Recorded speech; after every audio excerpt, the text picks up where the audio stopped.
आज है 14 नवंबर 2023 दिन मंगलवार। Welcome back to Clean News UP. चलिए देखते हैं उत्तर प्रदेश की 25 फटाफट बड़ी खबरों को। इससे पहले आप न्यूज को कहां से देख रहे हैं हमें कमेंट में बताना बिल्कुल ना भूलें। साथ ही हमारे फेसबुक पेज को भी फॉलो करें। फेसबुक पेज का लिंक डिस्क्रिप्शन में दिया गया है। राम मंदिर जैसा ही भव्य होगा अयोध्या रेलवे स्टेशन, सुविधाओं के आगे एयरपोर्ट भी फेल।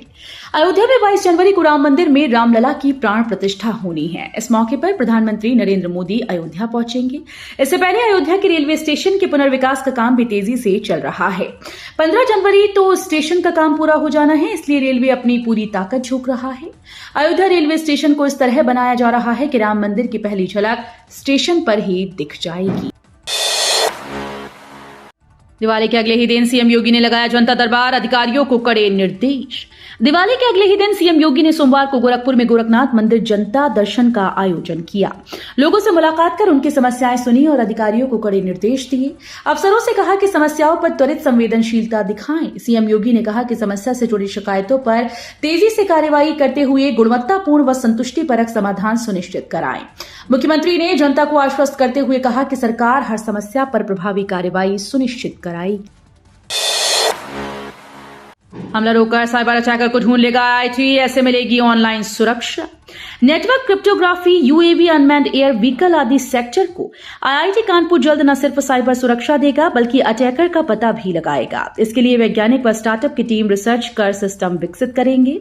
रिसर्च संस्थान की अत्याधुनिक कंप्यूटर लैब C3I में होगी। टीम साइबर हमलावर का पता लगाने को विशेष तकनीक विकसित करेगी। ग्रेटर नोएडा के 6 सेक्टर में बनेंगे 22 शॉपिंग कॉम्प्लेक्स, खरीदारी की समस्या भी होगी दूर। प्राधिकरण ग्रेटर नोएडा ग्रेनो वेस्ट में व्यावसायिक गतिविधियां बढ़ाने के लिए 22 शॉपिंग कॉम्प्लेक्स के लिए स्कीम लेकर आया है। इन शॉपिंग कॉम्प्लेक्स से सेक्टर के लोगों को काफी राहत मिलेगी, क्योंकि पुराने सेक्टर में भी खरीदारी के लिए लोगों को दूसरे सेक्टर में जाना पड़ता है। इन व्यावसायिक भूखंडों की नीलामी से आवंटन प्रक्रिया पूरी की जाएगी और 2300 वर्ग मीटर से 12,000 वर्ग मीटर तक के ये व्यावसायिक भूखंड रहेंगे। स्वर्वेद महामंदिर के उद्घाटन समारोह में 18 दिसंबर को काशी आ सकते हैं पीएम मोदी। दुनिया के सबसे बड़े मेडिटेशन सेंटर के रूप में स्थापित स्वर्वेद महामंदिर के उद्घाटन समारोह में 18 दिसंबर को प्रधानमंत्री नरेंद्र मोदी वाराणसी आ सकते हैं। 2 दिवसीय उद्घाटन समारोह में देश और दुनिया से 3 लाख से ज्यादा श्रद्धालुओं के शामिल होने की उम्मीद है। प्रधानमंत्री के संभावित दौरे की सूचना के बाद प्रशासनिक महकमे में तैयारी शुरू कर दी गई। देश के शीर्ष 100 विश्वविद्यालयों में इलाहाबाद विश्वविद्यालय भी शामिल। क्यूएस वर्ल्ड यूनिवर्सिटी ने जारी की सूची। क्वाक्रेली साइमंस वर्ल्ड यूनिवर्सिटी ने विश्व के टॉप 1000 शिक्षण संस्थानों की वर्ष 2024 की रैंकिंग जारी कर दी। इसमें इलाहाबाद विश्वविद्यालय ने एशिया में 701 से 750 रैंकिंग बैंड और भारत में 86 से 90 रैंकिंग बैंड में जगह बनाई। टॉप 1000 की सूची में मोतीलाल नेहरू राष्ट्रीय प्रौद्योगिकी संस्थान और भारतीय सूचना प्रौद्योगिकी संस्थान भी शामिल हैं। गोरखपुर में बनेगा 2100 एकड़ का लैंड बैंक, फिर उद्योगपतियों से होगी बात। कभी औद्योगिक विकास के लिए जमीन का टूटा झेलने वाले गोरखपुर औद्योगिक विकास प्राधिकरण के पास आने वाले दिनों में पर्याप्त लैंड बैंक होगा। 30 नवंबर को आयोजित हो रहे गीडा दिवस से पहले गीडा के साथ यूपीडा लैंड बैंक के आंकड़े को मजबूत कर रिलायंस, अडानी, टाटा जैसे बड़े औद्योगिक घरानों के समक्ष निवेश का प्रस्ताव दमदारी से रखने को तैयार हैं। दावा है कि दिसंबर से पहले गीडा और यूपीडा के पास 2100 एकड़ से अधिक लैंड बैंक होगा। पहली बार गोरखपुर स्टेशन का बनेगा स्थापना दिवस, कटेगा केक, लगेगी प्रदर्शनी। पहली बार पूर्वोत्तर रेलवे में अब स्टेशन का स्थापना दिवस मनाया जाएगा। इसकी शुरुआत गोरखपुर से होगी। ये स्टेशन 15 जनवरी 1885 को अस्तित्व में आया था, लिहाजा 15 जनवरी 2024 को गोरखपुर जंक्शन पर उत्सव जैसा माहौल रहेगा। प्लेटफॉर्म पर केक काटा जाएगा और वंदे भारत ट्रेन के यात्रियों को गुलाब का फूल देकर उनका वेलकम किया जाएगा। आईआईटी-बीएचयू में इस बार इंटरव्यू के लिए आ रही सैकड़ों कंपनीज जॉब के लिए रहें तैयार। आईआईटी-बीएचयू के प्लेसमेंट के लिए इस बार पिछले साल के मुकाबले ज्यादा कंपनीज के आने की संभावना है। 30 नवंबर की रात से शुरू होने वाले प्लेसमेंट के लिए इस बार 400 से अधिक कंपनीज छात्र छात्राओं के कैंपस प्लेसमेंट के लिए आएंगी। 1800 छात्र छात्राओं ने प्लेसमेंट के लिए पंजीकरण कराया है। बिजली मीटर में अब ना चल पाएगा नो डिस्प्ले का खेल, लैब में हो गया ये नया इंतजाम। बिजली निगम में नो डिस्प्ले बताकर बिजली मीटर बदलने का खेल अब शायद ही हो पाए, क्योंकि बिजली निगम के नगरीय परीक्षण खंड में एक ऐसी लैब विकसित की गई जिसमें नो डिस्प्ले वाले मीटर से रीडिंग निकाली जाएगी। लैब ने 2 दिन पहले ट्रायल के दौरान ही 2 नो डिस्प्ले मीटर से रीडिंग निकालकर खेल करने वालों को मायूस कर दिया। दिवाली पर हवा हुई जहरीली, वैज्ञानिक बोले इस पौधे के फूलों से कम होगा वायु प्रदूषण। इस बार दिवाली से पहले ही देश के कई हिस्सों में प्रदूषण बढ़ गया है। ऐसे में पटाखा जलाना सेहत पर और ज्यादा भारी पड़ गया है। दिवाली पर हर इलाके में चले पटाखों के कारण हवा जहरीली हो गई और हवा की गुणवत्ता बेहद खराब श्रेणी में पहुंच गई। बढ़ते वायु प्रदूषण को कम करने में बोगनवेलिया का फूल काफी कारगर है। ये तथ्य यूपी के इलाहाबाद विश्वविद्यालय के भौतिक विज्ञान विभाग के प्रोफेसर के उत्तम के निर्देशन में छवि बरन, आराधना त्रिपाठी, श्वेता शर्मा के संयुक्त शोध में सामने आया। यूपी सरकार का बड़ा ऐलान, किसानों को देगी 10,000 रुपए। यूपी में खेती करने वाले अधिकांश किसान बारिश पर निर्भर हैं। यही कारण है कि कई बार बारिश न होने पर फसल बर्बाद हो जाती है। ऐसे में बहुत नुकसान होता है। अधिकतर खेती करने के लिए कर्ज लेते हैं। जब वे देखते हैं कि फसल बर्बाद हो रही है तो वे गलत निर्णय लेते हैं। यूपी सरकार भी किसानों को सहायता देने के लिए मुफ्त बोरिंग कार्यक्रम चलाती है। ये योजना किसानों के लिए उपलब्ध है जिनके पास 0.2 हेक्टेयर की जमीन है। पीएचडी वालों को अब मोटिफायर्स के झंझट से छुटकारा। यूपी की इस यूनिवर्सिटी में पेपरलेस होगी रिसर्च। दीनदयाल उपाध्याय गोरखपुर विश्वविद्यालय में पीएचडी के शोधार्थियों के लिए बड़ी खबर है। सरकार की नीतियों का अनुसरण करते हुए अब शोध से संबंधित हर कार्य पेपरलेस होगा। इससे शोधार्थियों को मोटिफायर्स बनाने के झंझट से तो मुक्ति मिलेगी ही, शोधकाल में वे कंप्यूटर के बेसिक्स में भी दक्ष हो जाएंगे।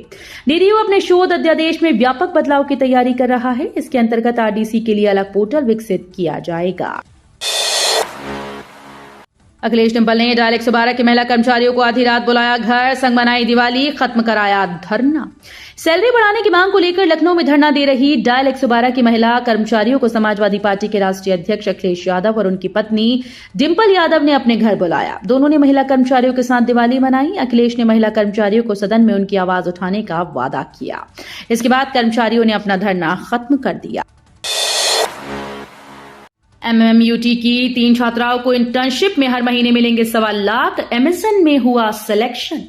मदन मोहन मालवीय प्रौद्योगिकी विश्वविद्यालय के विद्यार्थियों पर इस वर्ष विदेश विदेश की नामी कंपनीज मेहरबान हैं। दुनिया की सबसे बड़ी शॉपिंग कंपनीज में से एक अमेजॉन ने इस बार भी एमएमयूटी की 3 छात्राओं को 1.10 लाख रुपए मासिक पर इंटर्नशिप ऑफर दिया। अमेजॉन हर वर्ष एमएमयूटी के 2-3 विद्यार्थियों को कैंपस प्लेसमेंट देता है। उससे पहले इंटर्नशिप के दौरान 1 लाख रुपए मंथली दी जाती है। इंटर्नशिप पूरा होने के बाद सभी विद्यार्थियों को 42 से 50 लाख रुपए का पैकेज मिलता रहा है। देश भर के भर्ती आयोग जानेंगे साक्षात्कार की बारीकियां। यूपीपीसीएस देगा ट्रेनिंग। देश भर के लोक सेवा आयोग पारदर्शी साक्षात्कार की बारीकियां उत्तर प्रदेश लोक सेवा आयोग से सीखेंगे। यूपीपीएससी में 18 दिसंबर को साक्षात्कार तकनीक की पद्धति पर 1 दिवसीय कार्यशाला आयोजित की जा रही है। इसमें संघ लोक सेवा आयोग के साथ ही सभी राज्यों के लोक सेवा आयोग के अध्यक्ष या सदस्य सम्मिलित होने के लिए आ रहे हैं। जल चलेगी गोरखपुर और वाराणसी के बीच भी वंदे भारत ट्रेन। पूर्वोत्तर रेलवे लखनऊ रूट पर वंदे भारत एक्सप्रेस ट्रेन की लोकप्रियता को देखते हुए अब गोरखपुर से वाराणसी के बीच भी ट्रेन संचालन करने की तैयारी है। इसके अलावा गोरखपुर से पटना और गोरखपुर से दिल्ली के बीच भी वंदे भारत चलाने का प्रस्ताव है। 1 महीने बाद हजारों उपभोक्ताओं के यहां लगेगा स्मार्ट मीटर। बिजली विभाग की लगातार अपनी व्यवस्थाओं को अपडेट कर रहा है। अब शहर के उपभोक्ताओं के घरों में स्मार्ट मीटर लगाया जाएगा। दिसंबर माह के अंतिम सप्ताह में लगाने का कार्य शुरू हो जाएगा। दूसरे चरण में नगर निकायों में स्मार्ट मीटर लगाए जाएंगे। जिले में ऐसे तो अब 4.72 लाख बिजली विभाग के उपभोक्ता हैं। इनके यहाँ बिजली मीटर लगाया गया है। हर महीने इनके दरवाजे पर बिजली विभाग के कर्मचारी पहुंचते हैं और मीटर की रीडिंग लेकर बिजली का बिल बनाते हैं। छात्रों के लिए महत्वपूर्ण खबर, अभी इतने दिन और बंद रहेंगे स्कूल। उत्तर प्रदेश में 13 नवंबर को गोवर्धन पूजा के उपलक्ष्य पर बंद रखा गया है। 15 नवंबर को भाई दूज, 19 नवंबर को छठ पूजा, 24 नवंबर को गुरु तेग बहादुर की पुण्यतिथि और 27 नवंबर को गुरु नानक जयंती पर स्कूल में अवकाश घोषित किया गया है। इसके अलावा प्रदेश में बेसिक के विद्यालयों में आज 14 नवंबर को भी छुट्टी घोषित कर दी गई। बेसिक शिक्षा परिषद के सचिव प्रताप सिंह बघेल ने सभी बीएसए को जारी निर्देश में कहा कि परिषद के अधीन चल रहे विद्यालयों, मान्यता प्राप्त बेसिक विद्यालयों में अवकाश घोषित किया गया। सरकारी नौकरी चाहिए तो इसरो, इंडियन आर्मी समेत इन संस्थानों में चल रही आवेदन की प्रक्रिया।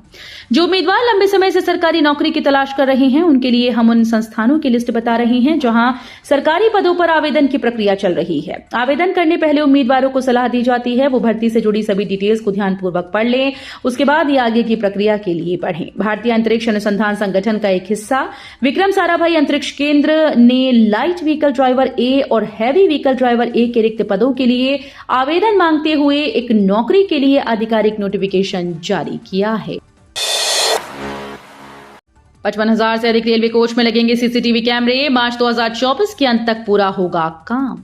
यात्रियों की सुरक्षा को देखते हुए रेलवे ने 55,000 से अधिक रेलवे कोचेज में सीसीटीवी कैमरे लगाने का लक्ष्य रखा है। इनमें से 20,000 कोच में मार्च 2024 के अंत तक काम पूरा हो जाएगा। रेलवे के 5,000 इलेक्ट्रिक इंजन में भी सीसीटीवी कैमरे लगाकर निगरानी बढ़ाने की योजना है। इस योजना पर करीब 2200 करोड़ रुपए की लागत आएगी।